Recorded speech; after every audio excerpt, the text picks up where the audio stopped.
नमस्कार, किस्सा बिहार में आपका स्वागत है। मैं हूं रोशन झा और आप देख रहे हैं लोक आवाज। बिहार में इन दिनों रामचरितमानस को लेकर जहां एक ओर बड़ा बवाल मचा है, वहीं दूसरी ओर आपको आज हम एक नई जानकारी देने जा रहे हैं। इस जानकारी के बाद ना आप सिर्फ हैरान हो जाएंगे, बल्कि यह सोचने पर विवश हो जाएंगे कि इतिहास में जो कुछ लिखा है वह 100% सच नहीं है।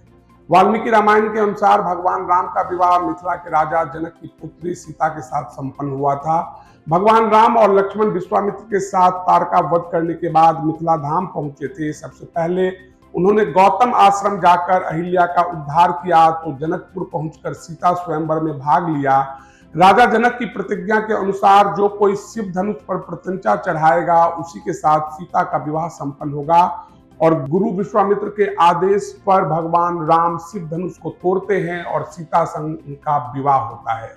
वर्तमान समय की बात करें तो जनकपुर भारत के पड़ोसी देश नेपाल में स्थित है। हर रोज यहाँ सीता मंदिर में लाखों श्रद्धालु पूजा अर्चना करने पहुंचते हैं।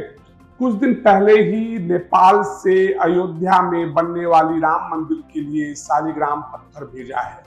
अब तक हमने जो आपको बताया यह सारी जानकारी पब्लिक डोमेन में है। कथा कहानी सीरियल के माध्यम से हम और आप सब कुछ जानते हैं, लेकिन क्या आप जानते हैं कि वर्तमान समय में जिस स्थान को जनकपुर कहा जा रहा है वहां कभी भगवान राम पहुंचे ही नहीं थे, वहां कभी सीता का स्वयंवर हुआ ही नहीं था। आसान भाषा में कहा जाए तो रामायण काल का जनकपुर और वर्तमान काल के जनकपुर में कोई समानता नहीं है। समाज प्रकाशन से मिथिला एक खोज नामक किताब का प्रकाशन हुआ है। इसमें पंडित भवनाथ झा विदेह की राजधानी मिथिला नगर की खोज नामक आलेख में लिखते हैं कि जनकपुर का वर्तमान इतिहास 18वीं सदी के मध्य से आरंभ हुआ है, जो जनकपुर के सभी मंदिरों के शिलालेख के रूप में अंकित है। अतः बृहद विष्णु पुराणोक्त मिथिला महात्म के रचनाकार की पूर्व सीमा 18वीं सदी से पूर्व नहीं होनी चाहिए।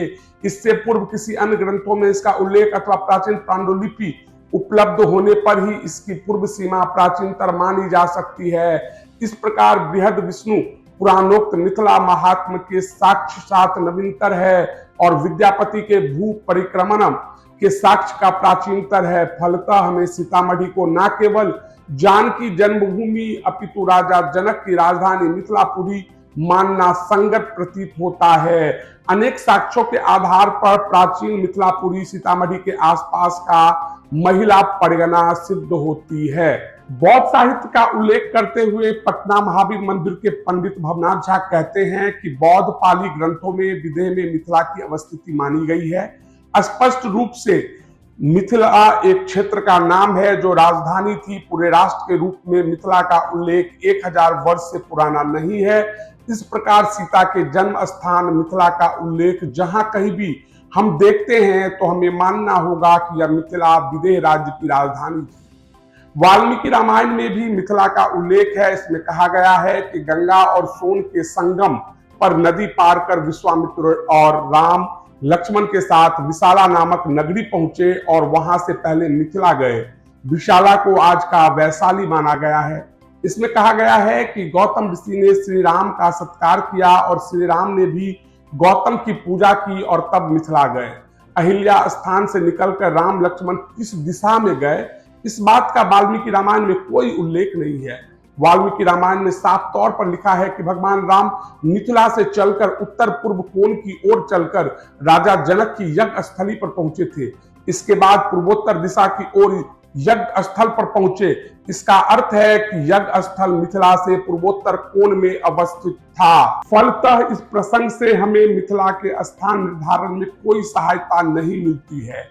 वाल्मीकि रामायण में मिथिला के उपवन में ही अहिल्या का आश्रम बतलाया गया है तथा वैशाली से मिथिला की ओर प्रस्थान करते समय दिशा का कोई उल्लेख नहीं है। अर्थात वैशाली में एक रात बिताकर राम लक्ष्मण मिथिला गए। सभी मुनियों को जनक की पुरी देखकर आश्चर्य हुआ। इन्होंने साधु साधु कहकर इस नगरी की प्रशंसा की। इसी मिथिला के समीप उन्होंने एक प्राचीन आश्रम देखा। वही आश्रम गौतम आश्रम था जो वर्तमान में दरभंगा जिले में अहिल्या स्थान है। पंडित भवनाथ झा चीनी यात्री वेनसांग के साक्ष्य को प्रस्तुत करते हुए कहते हैं कि वैशाली की दिशा उस समय क्या थी, इस बात का निर्धारण आसानी से हो जाता है। वेनसांग 7वीं शताब्दी में अपनी यात्रा वृत्तांत में लिखते हैं कि केसरिया का स्तूप स्पष्ट है, जहां से 80-90 ली 27 से 30 किलोमीटर दक्षिण श्वेतपुर अवस्थित है।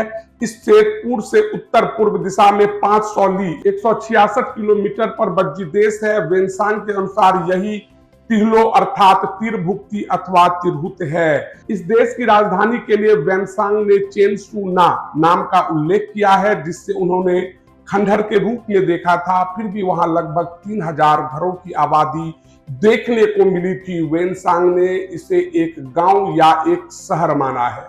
प्राकृत भाषा के ग्रंथों के अनुसार मिथिला के लिए मिहिला शब्द का प्रयोग किया गया है, जो कि प्राकृत भाषा की देन है। जिन प्रभु सूरी ने तीर्थकल्प नामक ग्रंथ में 14वीं सदी में मिथिला के लिए मिहिला शब्द का प्रयोग किया है। इसके अनुसार भारतवर्ष में पूर्व दिशा में विदेह नाम का जनपद है, जो वर्तमान काल में तिरहुती देश कहा जाता है। विद्यापति रचित भू परिक्रमा के अनुसार बलराम नरहरि नामक देश को छोड़कर पाटली नामक देश पहुंचे, जहां उन्होंने देवी की पूजा कर नगर की शोभा देखी और गंगा को पार कर गंगा गंडक के संगम पर पहुंचे। हे राजन, वहां स्नान एवं तर्पण कर तिरभुक्ति को छोड़कर मुनि के साथ जनक प्रदेश गए। वहां 8 रात्रि रहे और अनेक तीर्थों का निर्माण किया। जनक देश का परिमाण 22 योजन है और वहां 1000 गांव है। यहाँ निम्न कुल वाले लोग उदार होते हैं। जनकपुर के दक्षिण में 7 कोस की दूरी पर डिजिगल नामक विशाल गांव है, जहां जनक की वास भूमि है। वहां नदियों में श्रेष्ठ सदा वेग वाली यमुना बहती है। डिजिगल गांव के दक्षिण भाग में आधा योजन अर्थात 2 कोस की दूरी पर गिरजा नामक गांव है, जो देशवासियों में विख्यात है। वहां 2 तालाबों के बीच एक प्राचीन मंदिर है।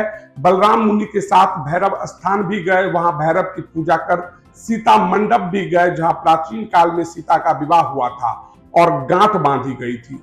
निष्कर्ष निकालते हुए पंडित भवनाथ झा कहते हैं कि इस विस्तृत विवरण में जनकपुर, सुर स्थान, आहारी ग्राम, गौतम कुंड इतने स्थान आज भी परिचित हैं। इसके अतिरिक्त प्राचीन गिरजा स्थान का निर्धारण भी सुगम हो जाता है, क्योंकि उसी के समीप भैरव स्थान का उल्लेख है। वर्तमान में यह भैरव स्थान सीतामढ़ी के पास कोदरिया गांव में है, जिसका उल्लेख वर्णिंघम ने भी किया है। यदि विद्यापति के वर्णन को हम वर्णिंघम द्वारा दिए गए वर्णन के आलोक में देखते हैं तो स्पष्ट है कि भाई राम मंदिर गिरजा नामक गांव में है। इसका अर्थ यह है कि विद्यापति के काल में सीतामढ़ी का ही दूसरा नाम गिरजा गांव था। वर्तमान में फुलहर के पास जो गिरजा स्थान है वह मंदिर का नाम है, ना कि गांव का। वह स्थान उस वाटिका से संबंध है, ना कि जन्म स्थान से। जनकपुर से 7 कोस दक्षिण में एवं गिरजा स्थान से 2 कोस उत्तर जनक के राजमहल का उल्लेख है, जहां जमुनी नदी का प्रवाह कहा गया है। और इसी गिरजा स्थान से 5 कोस दक्षिण में गौतम कुंड के समीप आहारी ग्राम है, जहां अहिल्यावट है। पंडित भवनाथ झा विद्यापति के द्वारा दिए गए विवरण के आधार पर मानचित्र प्रस्तुत करते हुए कहते हैं कि विद्यापति के द्वारा दिए गए विवरण में अनेक तथ्य महत्वपूर्ण हैं। उन्होंने जिस धनुष ग्राम का उल्लेख किया है वह चंडी स्थान से 7 कोस दक्षिण में होना चाहिए। वर्तमान में हमें ठीक इसी स्थान पर धनुषी गांव मिलता है। बहरहाल इस वीडियो में इतना ही। अगर आप हमारा यह वीडियो YouTube पर देख रहे हैं तो हमें सब्सक्राइब करें। अगर आप हमारा यह वीडियो Facebook पर देख रहे हैं तो हमारे पेज को लाइक करें। एक बात और कमेंट करके हमें जरूर बताएं कि आपको हमारा यह वीडियो कैसा लगा। धन्यवाद।